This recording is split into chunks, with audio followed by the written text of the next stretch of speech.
नमस्कार दोस्तों। तो आप लोगों का स्वागत है मेरे एक और YouTube वीडियो पे। और आज हम बात करेंगे मेरे NPS पोर्टफोलियो की, जिसमें मैं आप जानते ही हैं कि मैं अपने NPS पोर्टफोलियो को 1 करोड़ तक ले जाने की कोशिश कर रहा हूँ। और आइए मैं अपडेट देता हूँ मेरे NPS पोर्टफोलियो का क्या सिचुएशन है हाल फिलहाल में। तो सबसे पहले बात करते हैं कि मेरा डिवीज़न कैसे हो रखा है। टायर 1 में मेरा पोर्टफोलियो है NPS का, और उसमें 51% स्कीम 1 में, 16% स्कीम 2 में, और 33% स्कीम 3 में इन्वेस्ट होता है। तीनों ही टायर 1 के अंदर आते हैं। तो इस वक्त मेरी टोटल कंट्रीब्यूशन आप देख सकते हैं कि 4,29,970 रुपये है। और मेरी इस वक्त जो वैल्यू है उस पैसे की हो चुकी है 5,36,569 रुपीज़। टोटल मैंने अभी तक 35 कंट्रीब्यूशन किए हैं, और लगभग मेरा जो नोशनल गेन है इसमें 1,06,598 रुपीज़ है।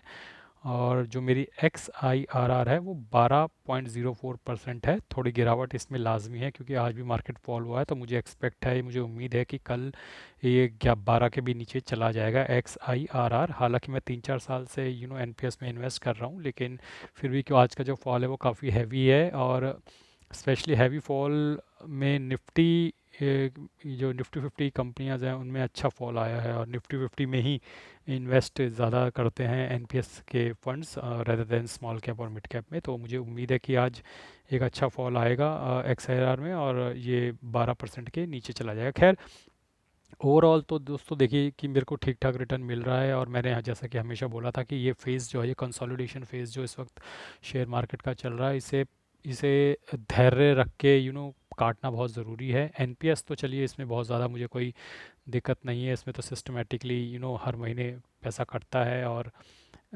कोई इन्वेस्टमेंट वगैरह आपको अपनी तरफ से नहीं करनी होती है, अनटिल एंड अनलेस आप कोई एडिशनल इन्वेस्टमेंट करना चाहो तो। जहाँ तक बात है मेरे पोर्टफोलियो की, तो वो मुझे ठीक ठाक रिटर्न दे रहा है। मेरे को उम्मीद है कि ये आने वाले समय में 15 से 16% का मुझे रिटर्न दे देगा। और एनपीएस पोर्टफोलियो में 15 से 16% का XIRR अगर आप जनरेट कर लेते हैं तो वो बहुत अच्छा माना जाता है। और 1,06,598 रुपये का मुझे नोशनल गेन ऑलरेडी हो चुका है। मैं नोशनल इसलिए बोल रहा हूँ क्योंकि मैंने बुक नहीं किया है। जब तक आप प्रॉफिट या लॉस जो भी हो उसे बुक ना करें, वो नोशनल गेन या नोशनल लॉस ही कहलाता है। और नीचे यूनिट्स की बात करें तो वही फिर से अप्रैल का मई में हो रखा है, मई का 31 मई को हो रखा है, जून का 27 जून को, जुलाई का 5 अगस्त को, वॉलंटरी कंट्रीब्यूशन 12 अगस्त को, अ, अगस्त का 2 सितंबर को, और सितंबर का 30 सितंबर को मेरा एनपीएस का कंट्रीब्यूशन हो रखा है। दोस्तों, जहाँ तक बात है अक्टूबर महीने की, अक्टूबर का महीना चल रहा है और अभी इस महीने के ही कंट्रीब्यूशन नहीं हुआ है। डेफिनेटली इस महीने का कंट्रीब्यूशन या तो एंड ऑफ द मंथ तक हो जाएगा या फिर नवंबर के फर्स्ट वीक तक हो जाएगा।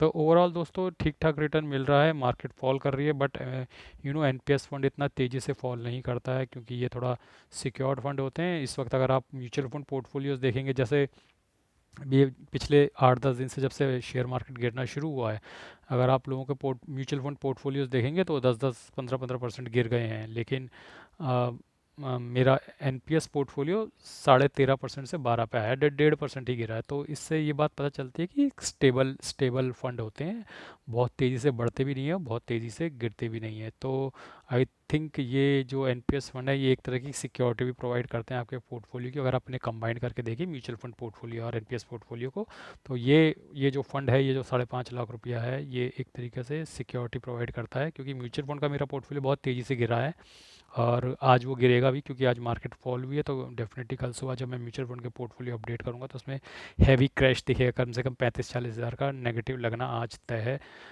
तो दोस्तों, आज के लिए बस इतना ही। अगले वीडियो में जल्दी मैं आपको बताऊंगा, मिलूंगा आपसे और बताऊंगा कि मेरी एनपीएस जर्नी कहाँ तक पहुंची। आज के लिए बस इतना ही। धन्यवाद। Good bye.